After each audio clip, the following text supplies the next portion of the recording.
अस्सलाम वालेकुम। मैं इमदाद सुम। पेंडोरा पेपर्स ने वज़ीर आज़म इमरान ख़ान को मुश्किल में डाल दिया है। मुश्किलात बढ़ गई हैं वज़ीर आज़म इमरान ख़ान की। वो कुछ करते हैं तो फंसते हैं, कुछ नहीं करते तो फंसते हैं। यानी वो गले की हड्डी बन गई है, ना उगल सकते हैं ना निगल सकते हैं। ज़ाहिर है बहुत कम मार्जिन से, बहुत थोड़े वोटों से खड़ी हुई इमरान ख़ान साहब की हुकूमत जो है वो कोई किसी इत्तेहादी के ख़िलाफ़ कार्रवाई कर सकती है। इत्तेहादी वज़ीर मोहन सिलाई साहब ना अपने किसी वज़ीर खुसरो बख्तियार, शौकत तरीन साहब का तो खैर कोई इतना बड़ा मामला नहीं है। उनको अगर कहेंगे कि जनाब आप बिस्मिल्लाह करें और चले जाएं और आपके ख़िलाफ़ क्योंकि आपका नाम आ गया पेंडोरा पेपर्स में तो लिहाजा आप नहीं रह सकते, तो शौकत अजीज़ तो चले जाएंगे अकेले हैं। लेकिन असल मसला है दीगर लोगों का जिनके वोटों पर इमरान ख़ान साहब की हुकूमत खड़ी हुई है, ना सिर्फ अपनी बल्कि पंजाब की।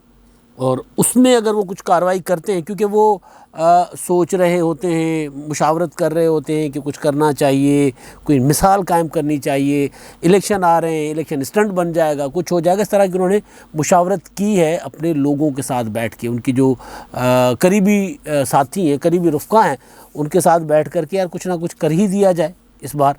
तो उस पर जब हिसाब किताब करते हैं, जोड़ तोड़ करते हैं इमरान ख़ान साहब, तो फिर खसारा ही आता है। वो जो होता है ना आखिर में वो खसारा ही होता है। जितना जोड़ तोड़ करते हैं, अगर कुछ करते हैं कार्रवाई तो खसारा, कार्रवाई नहीं करते तो खसारा। मोहन सिलाई साहब हैं, सबसे बड़ा इमरान ख़ान साहब को था कि उन्होंने जब मुस्लिम लीग कायद-ए-आज़म के साथ इत्तेहाद किया था तो उन्होंने मोहन सिलाई साहब के नाम पे कांटा लगा दिया था कि जी इनको मैं वज़ीर नहीं बना सकता, इन पर करप्शन के इल्ज़ामात हैं।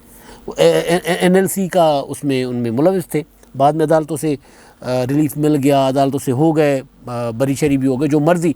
लेकिन इमरान ख़ान साहब ने क्योंकि पंजाब का सबसे बड़ा डाकू कहा हुआ था परवेज़ इलाही साहब को, और उनके बेटे बराह रास्त एक स्कैंडल में मुलविस थे, तो फिर इमरान ख़ान साहब की ज़रा थोड़ी सी उस वक्त था कि जी इमरान ख़ान साहब कैसे ऐसे बंदे को, हालांकि परवेज़ इलाही साहब को स्पीकर बना लिया था, तो उन्होंने कहा चलो यार एक हज़म हो गया दूसरा हज़म नहीं होगा, तो उन्होंने इनकार कर दिया था मोहन सिलाई को वज़ीर बनाने से। 3 साल के बाद चौधरी बिरादरान ने कभी इधर से पकड़ा, कभी इधर से पकड़ा, कभी तहरीक अदम एतमाद के वो इशारे की जनाब अपोजिशन के साथ हाथ मिला लेंगे, कभी असद ज़रदारी साहब के साथ मुलाकात कर ली, कभी ख़बरें चलवा ली कि जनाब हम भी वज़ीर आला बन सकते हैं, ये भी हो सकता है। तो सारा घुमा फिरा के 3 साल के बाद उन्होंने मोहन सिलाई साहब को हलफ दिलवाया वज़ारत का।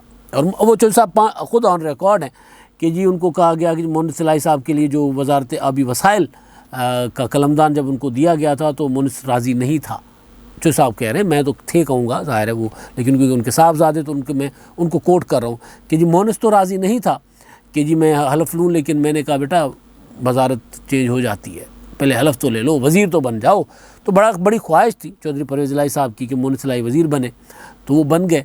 अब इमरान ख़ान साहब को पता है कि यार जितने पापड़ बेले उन्होंने मोनिस को वज़ीर बनाने के लिए, तो अगर मोहन सिलाई के ख़िलाफ़ मैं कोई कार्रवाई करूँगा, मैं कहूँगा कि जनाब स्टेप डाउन कर लें जब तक तहकीकात हो जाए। उन्होंने वो जो पता नहीं क्या इंस्पेक्शन कमीशन बनाया, यानी मतलब जहान खानी इंसाफ, सिंध में कहते हैं जहान खानी इंसाफ, बड़ा मशहूर है सिंध का। यानी जहान खान ही वारदात करे, जहान खान ही किसी को तशद्दुद करे, किसी को मारे, और फ़ैसले के लिए जहान खान के औताक पर ही आ जाए। जी जहान खान साहब फ़ैसला करेंगे कि आपने पिंड के फ़लाँ बंदे के साथ ज़्यादती की है, लिहाजा वो ख़ुद जहान खान के आएगा, डेरे पे आके कहेगा जहान खान साहब अब मेरा फ़ैसला कर लें। तो यही होता है, यही किया इमरान ख़ान साहब ने कि उनकी हुकूमत में उनके वज़रा के नाम आए, और जिन वज़रा के नाम आए फ़र्ज़ कर लें शौकत तरीन साहब, फ़र्ज़ ना कर लें बल्कि हैं शौकत तरीन साहब, तो वो जो इमरान ख़ान साहब ने वो सेल बनाया है, वो जो इंस्पेक्शन का वो एक बदारा बनाया है कि इस पर तहकीकात करेगा, तो उसमें जनाब शौकत तरीन साहब की वज़ारत के मातहत FBR है, उसमें FIA, वो सारे यानी हुकूमत के मातहत इदारे उसकी इंस्पेक्शन करेंगे, उसको देखेंगे। तो बहरहाल वो मोहन सिलाई साहब को अगर वो कह दें कि जब तक इसकी कोई रिपोर्ट नहीं आ जाती तब तक आप ज़रा वज़ारत छोड़ दें, तो ये कह नहीं सकते इमरान ख़ान साहब। तहरीक अदम एतमाद तो आए ना आए, लेकिन अगर चौधरी बिरादरान ने इत्तेहाद, जिस तरह मुत्तहिदा कौम मूवमेंट कहती थी ना कि जनाब हम आपके साथ नहीं हैं, हमने इत्तेहाद ख़त्म कर लिया, अगर चौधरी परवेज़ इलाही साहब ने ये कह दिया कि जनाब मोहन सिलाई साहब को हटाए जाने के बाद जो इमरान ख़ान साहब के साथ सारी उन्होंने डिस्कशन हुई, जिसकी वजह से वो डर रहे हैं कि अगर ये हो गया कि हमने उधर से मोहन सिलाई साहब को कह दिया कि जनाब आप कुछ दिन अरसे के लिए ही सही रिज़ाइन कर दें, छोड़ दें वज़ारत, तो उधर से चौधरी परवेज़ इलाही साहब का ऐलान आ जाएगा कि जनाब हम हुकूमत के साथ नहीं हैं। इलेक्शन का टाइम है, अगर इमरान खान साहब इलेक्शन स्टंट खेलेंगे तो चौधरी साहब क्यों नहीं खेलेंगे, तो वो भी कर सकते हैं। यही काम खुसरो बख्तियार साहब के मामले में आ रहा है और बुरे फंसे हुए इमरान खान साहब, इसलिए वो कुछ कर नहीं पा रहे और उनको डर बलूचिस्तान में जो तहरीक अदम एतमाद है उससे भी लगा हुआ है। यानी बलूचिस्तान, वहाँ ज़लज़ला आया कल, और वो ज़लज़ला आप देखें कि वो कितना एक उस ज़लज़ले ने पाकिस्तान में ज़लज़ला मचाया। कोई नहीं, बलूचिस्तान दूर दराज, तो वहाँ पे कुछ हो भी जाता है तो कोई फ़र्क परवाह नहीं होती, हो जाता है। 20-21 लोग, 15 लोग की खबर थी, फिर 21 लोग वो जाँ बहक हो गए।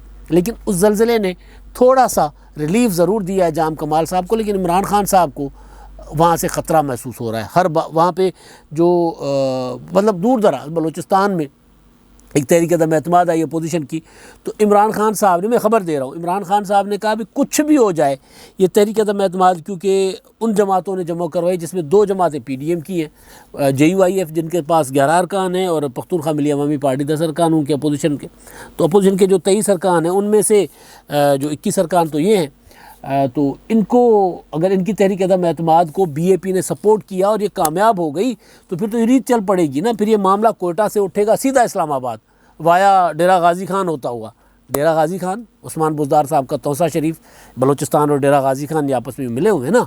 यहाँ से यूँ आएंगे डेरा बुगटी से घूमते हुए और डेरा बुगटी से होते हुए सलाम करेंगे साईं उस्मान बुज़दार साहब को, फिर वो बलोची में सलाम करें, सराइकी में करें, उर्दू में करें, पंजाबी में करें, साहिब को सारे बोले आंदेन उस्मान बुज़दार साहब को, तो वो है भी बलोच नस्ल के।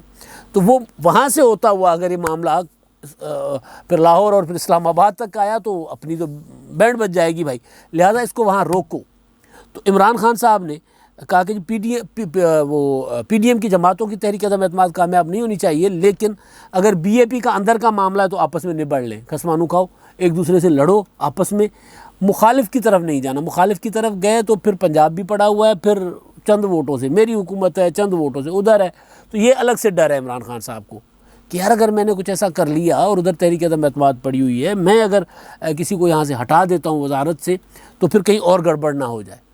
तो वहाँ जो तहरीक अदम एतमाद है, वो ज़लज़ले वाली मैंने बात की, तो वो तहरीक अदम एतमाद के लिए कल तक की मोहलत दी थी वज़रा ने, और मोहलत देने के साथ साथ, यानी आप सोचें ना कि BAP के जो बाप पार्टी है वहाँ की, बाप, उन्होंने वहाँ पे बगावत हुई उसमें, उसके अंदर प्रेस कॉन्फ्रेंस, पहले तो CM को 15 दिन की मोहलत दी गई।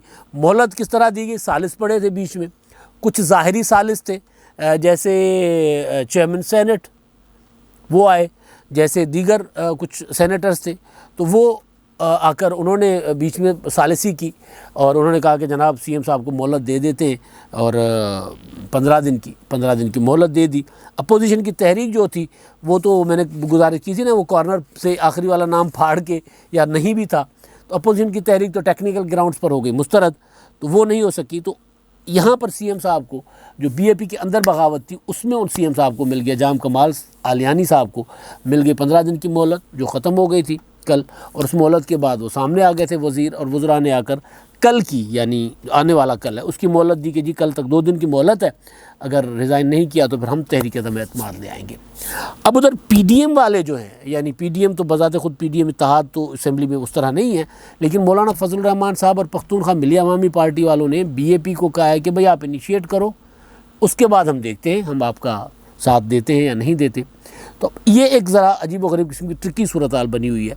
मौलाना साहब डरे हुए हैं, चकज़ई साहब डरे हुए हैं कि यार हम BAP, मतलब PDM टूटा किस बुनियाद पे था कि जी पीपल्स पार्टी ने, यूसुफ रज़ा गिलानी ने BAP के अरकान से वोट लिए हैं, तो यहाँ पे अगर हम BAP के तहरीक अदम एतमाद को वोट देंगे तो फिर क्या मुँह दिखाएंगे? ज़ाहिर है पॉलिटिक्स है ना, तो इसलिए वो कह रहे हैं कि जनाब खामोशी से कोई काम आप अपना कोशिश करो कि अपने अंदर से कर लो, और आखिरी टाइम पे कोई हमारी सपोर्ट चाहिए होगी तो हम कोई जुगाड़ लगा देंगे। लेकिन खुली सपोर्ट JUIF और वो जो है महमूद खान चकज़ई अभी उसको नहीं कर रहे, लेकिन अंदर उन्होंने ये किया हुआ कि कोई जुगाड़ लगा के इस तहरीक अदम एतमाद अगर आती है तो उसको कामयाब करवाया जा सकता है। लेकिन उसमें मसला ये है कि फिर CM कौन बनेगा? BAP के अपने अरकान में बड़ा पंगा पड़ा हुआ है, वहाँ पे जनाब 3-4 CM के कैंडिडेट बने हुए हैं। एक बने हुए CM के कैंडिडेट वहाँ पर कुदूस बिजंजो साहब बज़ाते ख़ुद स्पीकर जो हैं, और दूसरे साले बुतानी साहब हैं, ज़हूर बुलेदी साहब जिन्होंने रिज़ाइन कर लिया, वो जो 3 मिनिस्टर जिन्होंने आज रिज़ाइन किया उसमें ज़हूर बुलेदी, असद बलोच, अब्दुर्रहमान खेतरान, कल रिज़ाइन किया था, बल्कि वो CM साहब को दे दिया था, और वो ख़ुद उनमें ज़हूर बुलैदी साहब भी हैं। तो बहरहाल मामला बड़ा ट्रिकी सा हो गया, और ट्रिकी इस मामले, सारे ट्रिकी मामले में जो बलूचिस्तान की सूरत हाल है, तारीख़ है, उसमें जाम कमाल साहब बागी नज़र आ रहे हैं, मतलब बगावत पर उतर आए हैं। बगावत क्या है? बलूचिस्तान की हिस्ट्री ये है कि बलूचिस्तान के जिस CM के ख़िलाफ़ तहरीक अदम एतमाद आई, उनमें से सिर्फ एक CM थे जिन्होंने डील कर ली थी तहरीक अदम एतमाद वालों के साथ, तहरीक अदम एतमाद वापस करवाई थी टेक्निकल ग्राउंड्स पर। लेकिन उसके अलावा जितने CMs के ख़िलाफ़, वज़राए आला के ख़िलाफ़ तहरीक अदम एतमाद आई हैं, उन सब को रिज़ाइन करना पड़ा है। तो मैंने ज़रा कोयटा फ़ोन किया दोस्तों को, सहाफ़ी दोस्तों को, चीज़ें खंगाली। तारीख़, बलूचिस्तान की तारीख़ है ना, में नहीं याद रहती है। पंजाब की होती, सिंध की होती तो हम याद रख लेते हैं। छोटे सूबों की तारीख़ हमें याद रखने की ज़रूरत नहीं होती। तो छोटा सूबा है, दूर दराज का सूबा है, छोटी सी आबादी है, मादनियात हैं, तो क्या है भाई, कोई मसला नहीं है। वहाँ की सियासत में इतनी दिलचस्पी हम कौमी सियासत पर बात करने वाले जो है ना, हमें नहीं होती। लिहाजा मुझे कोयटा के दोस्तों को तकलीफ़ देनी पड़ी, सहाफ़ियों को, कि यार बताएं मामला क्या है, कैसे चल रहा है। तो बहरहाल आज का मामला तो ये था कि क्योंकि ज़लज़ले की वजह से अभी कोई मुतहरिक नहीं हुए, वो मुमकिन है कि कल कोई मीटिंग शीटिंग करके फिर अगली डेट दे दें, या मुमकिन है कि कल कोई तहरीक अदम एतमाद वो लेकर आएँ BAP के अरकान। लेकिन BAP के अरकान ने जो अपने अरकान, बागी अरकान जो हैं जाम कमाल के, उन्होंने जो शो किया ना अपनी स्ट्रेंथ, वो 14-15 है। तो तहरीक अदम एतमाद के लिए तो 17 चाहिए। तो 17 ना होने की वजह से दस्तखत, वो अपोजिशन की जो तहरीक अदम एतमाद थी वो टेक्निकल ग्राउंड्स पर मुस्तरद हो गई कि जी 16 दस्तखतें थी। तो खैर, तो अब ये मामला है कि वो इमरान खान साहब जो हैं वो हैं डरे हुए, वो कि यार अगर कोयटा में कुछ हो गया तो फिर अपनी वार्ड लग जानी है, इसलिए उसको ज़रा कोशिश करें कि वहाँ पे मामला सेटल डाउन हो जाए किसी तरीके से। अब हो ये रहा है कि क्या जाम कमाल साहब रिज़ाइन करेंगे? तो जाम कमाल ने कहा जी मैं रिज़ाइन नहीं करूँ। वो बागी बन रहे हैं निज़ाम के कि जी ये नहीं हो सकता कि तहरीक अदम एतमाद आई थी, वो जो मैं तारीख़ बता रहा था, तहरीक अदम एतमाद आई थी ताज महमूद जमाली के ख़िलाफ़, तो कुछ दिनों के बाद वो रिज़ाइन करके चले गए थे। अख्तर मेंगल के ख़िलाफ़ तहरीक अदम एतमाद आई थी, तो उन्होंने मुज़ाकरात करने के बाद 1 माह की उनको मोहलत दी गई थी। बजट आ रहा था कि जी आप बजट पास करें, और बजट पास करने के बाद आप रिज़ाइन कर लें। वो रिज़ाइन करके चले गए। सनाउल्लाह ज़हरी के ख़िलाफ़ तहरीक अदम एतमाद आई थी, 24 घंटों में रिज़ाइन करके चले गए थे। और उसी बात पे महमूद खान अचकज़ई मियाँ नवाज शरीफ साहब से नाराज़ हुए कि जी हमने इनको कहा, और दूसरे BNP वाले जो हासिल बिजन साहब और दूसरे, वो नाराज़ हो गए कि यार हमने आपको नवाज शरीफ साहब को कहा था उन्होंने कि आप हम तहरीक अदम एतमाद का मुकाबला कर लेंगे, इनको कहें रिज़ाइन ना करें, बैठे रहे, मुस्तफ़ी ना हो। वो तहरीक अदम एतमाद भी वो कुदूस बिजन जो उसको कर रहे थे, जिस तहरीक अदम एतमाद के बाद ये बाप पार्टी बनी थी जो अब खुद अंदर से तकसीम हुई है, तो वो तहरीक अदम एतमाद ने नवाज शरीफ साहब ने मना किया था सनाउल्लाह ज़हरी साहब को कि जी इत्तेहादी कह रहे हैं आप खड़े रहें, तो आप खड़े रहें, मुकाबला कर लेंगे। लेकिन उन्होंने नवाज शरीफ साहब को भी नहीं बताया था और इत्तेहादियों को भी नहीं बताया था, रिज़ाइन कर लिया था। रिज़ाइन करने के बाद वो जो अब जाम कमाल साहब का ट्वीट भी चल रहा है, जिसको माइंड किया है सनाउल्लाह ज़हरी साहब ने, जाम कमाल ने कहा मैं कोई सनाउल्लाह ज़हरी हूँ कि रिज़ाइन करूँगा, मैं मुकाबला करूँगा। तो उस पर उन्होंने कहा कि मैंने तो अपनी ज़ात के लिए नहीं, मैं सियासत। बहरहाल तो वो उस पर नवाज शरीफ साहब और की नाराज़गी हो गई थी सनाउल्लाह ज़हरी के साथ, जो फिर नाराज़गी इतनी बढ़ गई कि अब सनाउल्लाह ज़हरी साहब जो है पीपल्स पार्टी में आ गए। उसके बाद थी जुल्फ़िकार मगसी के ख़िलाफ़ तहरीक अदम एतमाद, सलीम बुगटी साहब, नवाब अकबर बुगटी के बेटे सलीम अकबर बुगटी ने वो लेकर आए थे, लीड कर रहे थे उस तहरीक अदम एतमाद को। उनके मामलात हो गए तय। जब मामला तय हो गए तो फिर तहरीक अदम एतमाद वापस लेनी थी। तो बुगटी ने कहा, सलीम अकबर बुगटी साहब ने, कि जी मैं तो हूँ बुगटी भाई, मैं वापस नहीं लूँगा तहरीक अदम एतमाद, इससे मेरी इज़्ज़त में कमी आती है कि ली और तहरीक अदम एतमाद जमो भी करवाई और वापस भी ली, लिहाजा अपनी गैरत का तकाज़ा है कि मैं वापस नहीं लूँगा। तो फिर वो मैंने कल परसों में बताया था कि फिर ये जुगाड़ लगाया गया कि यार 17 लोगों का दस्तखत है, देखा गया एक दस्तखत बिल्कुल कागज़ के कॉर्नर पे था, तो उसको फाड़ो और उसके बाद कहो कि तहरीक अदम एतमाद तो थी ही नहीं, 16 अरकान थे, टेक्निकल ग्राउंड्स पर वो मुस्तरद हो गई थी। तो वो तहरीक अदम एतमाद वो डील के ज़रिए वो हो गई थी, विथड्रॉ तो नहीं हुई थी लेकिन वो रिजेक्ट हो गई थी। तो फिर वो उन्होंने जुल्फ़िकार मगसी साहब जो है वो बराजमान रहे वज़ारत आला पर, लेकिन जाम कमाल साहब जो हैं वो बागी बन रहे हैं। और जाम कमाल साहब का बागी बनना वज़ीर-ए-आज़म इमरान खान साहब के लिए हौसला अफज़ा है, लेकिन साथ साथ डरे भी हुए हैं बीच में कि पेंडोरा पेपर्स भी आ गया हुआ है, उधर तहरीक अदम एतमाद भी आ गई, और ये तहरीक अदम एतमाद अगर चल पड़ी है तो फिर उसका होगा बहुत नुकसान हमें, लिहाजा इसको किसी तरह से नाकाम करो या पेश ही ना होने दो। अब कल की डेडलाइन है, अब कल डेडलाइन जब ख़त्म होती है, हो सकता है ज़लज़ला, मैंने जैसे गुजारिश की कि ज़लज़ले की वजह से मुमकिन है कि इसको एक आध दिन और मोहलत दे दें कि जी चले अभी वहाँ पर हरनाई में लोग मुसीबत ज़दा हैं, तो फिर हम अपनी यहाँ सियासत कर रहे हैं, तो चलो 2-3 दिन इंतज़ार कर लें, शायद 2-3 दिन मिल जाएं जाम कमाल को या बीएपी वालों का बागी ग्रुप जो है उनको अपना मुंह छुपाने के लिए, क्योंकि ज़ाहिर तहरीक अदम एतमाद के लिए उनको चाहिए मेजॉरिटी। जाम कमाल क्लेम कर रहे हैं कि मेजॉरिटी उनके साथ है और उसी की वजह से, उसी की बिना पे वो बागी बनने को तुले हुए हैं। अब तक के लिए इतना ही। अल्लाह हाफ़िज़।